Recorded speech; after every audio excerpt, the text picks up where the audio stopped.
2019년 3월 넷플릭스를 통해 공개된 포뮬러 1 Drive to Survive 본능의 질주는 그동안 많은 사람들에게 생소하게만 느껴졌던 F1이라는 모터스포츠를 대중화시키는 데 큰 역할을 했습니다. 그리고 이 다큐멘터리는 F1에서 많은 주목을 받지 못했던 팀들과 드라이버, 그리고 주변 인물들을 재조명시키는 데 성공합니다. 오늘은 그중 대중들에게 가장 강한 인상을 남겼던 팀인 하스의 창단 배경 이야기를 영상에서 다뤄보겠습니다. 하스라는 팀을 이렇게까지 부각시킨 인물은 단연 하스의 감독 군터 스타이너였습니다. 약소팀인 하스의 카리스마 넘치는 리더로서 많은 어록과 명장면을 통해 수많은 밈을 생성시키면서 하스의 인지도를 크게 상승시킨 스타이너는 하스라는 팀의 창단 배경에도 큰 역할을 했습니다. 군터 스타이너는 이름부터, 그리고 구사하는 영어 액센트를 보면 누가 봐도 독일인이라는 이미지가 강합니다. 하지만 사실 스타이너는 이탈리아인으로서 이탈리아의 메라노라는 지방 출신입니다.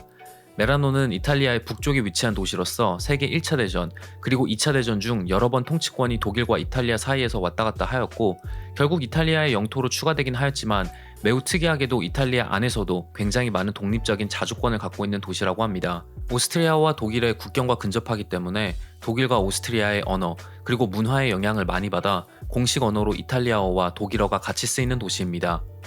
군터 스타이너는 대학 시절 엔지니어링을 전공하였지만 학교를 그만두고 벨기에에서 마즈다 랠리 유럽팀의 메카닉으로 취직하면서 레이싱계에 입문합니다. 1990년대에 탑런 SRL 팀의 어시스턴트 매니저, 그리고 졸리 클럽의 테크니컬 매니저, 프로드라이버 올스타 랠리팀의 매니저, M스포츠 랠리팀의 프로젝트 매니저를 거쳐 2000년에는 미국의 포드 랠리팀의 엔지니어링 디렉터로 취임하였습니다. 이 당시 포드 랠리팀의 드라이버 중 한 명은 F1의 카를로스 사인즈 주니어의 아버지인 카를로스 사인즈 시니어였습니다. 스타이너는 매니저로서 유로피안 랠리 챔피언십을 우승하고 2번이나 시즌을 2등으로 마무리하는 등 꽤 준수한 성적을 냅니다. 1999년 미국의 포드 자동차는 제규어를 인수하였고, 이 프리미엄 브랜드를 어떻게 홍보할지 깊은 고민에 빠집니다. 결국 포드는 F1이라는 세계적인 모터스포츠를 이용해 제규어를 홍보하기로 결정하고 2000년도에 스튜어트 그랑프리 F1 팀을 사들이면서 F1에 입문합니다. 2001년 시즌 도중 제규어는 성적 부진을 이유로 팀의 감독이었던 바비 라하를 사임시키고 F1의 전설적인 챔피언이었던 니키 라우더를 새로운 감독으로 선임합니다. 그리고 라우더는 랠리에서 좋은 실적을 낸 스타이너를 F1으로 스카우트합니다. 스타이너는 제규어 F1 팀의 프로젝트 매니저로 부임하고 성적 부진으로 허덕이던 제규어 팀의 구조와 재정을 정비하지만 2002년도 제규어는 또 한 번 부진한 시즌을 보냅니다. 결국 니키 라우더가 2002년 해임되고 스타이너도 프로젝트 매니저 자리에서 물러나게 됩니다. 하지만 제규어는 스타이너는 자신이 맡은 임무를 훌륭하게 수행하였고 그의 해임은 그가 무언가를 잘못해서 일어난 게 아니었다. 우리 팀은 그의 임기 동안 많은 발전을 이뤄냈고 특히 그가 다져놓은 엔지니어링 기반은 우리가 앞으로 발전할 수 있는 포석이 될 것이다 라는 말을 합니다. 그리고 제규어는 스타이너에게 팀 내에서 다른 부서로서의 이직을 권고했지만 스타이너는 이를 거절하고 2003년부터 GT 레이싱 카테고리의 DTM의 오펠 팀으로 이적합니다. 2004년 에너지 드링크 회사인 레드불이 성적 부진에 허덕이던 제규어 F1 팀을 인수합니다. 그리고 스타이너는 2005년 크리스천 호너와 함께 레드불의 테크니컬 디렉터로 F1에 복귀합니다. 2005년 레드불은 많이 발전된 성능의 차와 성적을 보여줬지만 2006년 시즌에 앞서 그 당시 맥라렌의 테크니컬 디렉터였던 전설적인 디자이너와 엔지니어인 아드리안 뉴이를 레드불이 스카우트해오면서 스타이너의 팀 내 입지가 좁아집니다. 결국 2006년 스타이너는 F1을 다시 한번 떠나게 되고 이번에는 레드불의 나스카 팀의 테크니컬 디렉터로 부임하기 위해 대서양을 건너 미국으로 향합니다. 2006년부터 2008년까지 레드불의 나스카 팀에 몸담았던 스타이너는 2008년 레이싱계를 떠나 미국의 노스캐롤라이나 주에서 파이버웍스 컴파짓이라는 카본 파이버 제작 회사를 창립합니다. 그리고 군터 스타이너가 F1을 떠나 있던 시기에 미국에선 다시 한번 F1 그리드 위에 미국 팀을 올리기 위한 계획이 진행되고 있었습니다.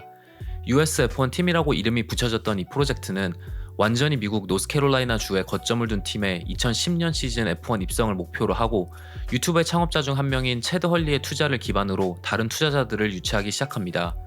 하지만 US F1 팀은 경영진의 방만한 팀 운영과 재정적인 문제로 시작부터 많은 잡음을 빚어내기 시작하였고 결국 2010년 시즌 첫 레이스까지 차를 완성시키는 데 실패합니다.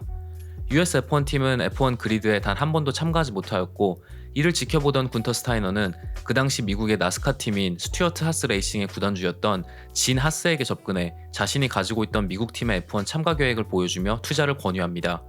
미국 오하이오 주에서 자란 진 하스는 대학 졸업 후 컴퓨터 프로그래밍을 이용한 머시닝, CNC를 만드는 회사인 하스 CNC를 1978년 설립합니다.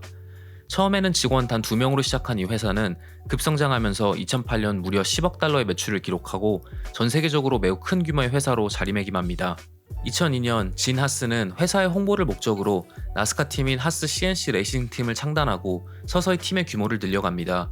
그리고 2008년 나스카의 명예의 전당에 헌액된 전설적인 드라이버인 토니 스튜어트와 함께 스튜어트 하스 레이싱 팀으로 팀을 재구성하고 팀은 2011년과 2014년 스프린트컵 챔피언십, 2014년 월드 트럭 챔피언십, 그리고 2018년 나스카 엑스피니티 시리즈를 우승하면서 진 하스는 나스카 팀의 오너로서 그 당시 나스카의 메이저 챔피언십 3개를 모두 우승한 5명의 오너 중 1명으로 역사에 이름을 올립니다.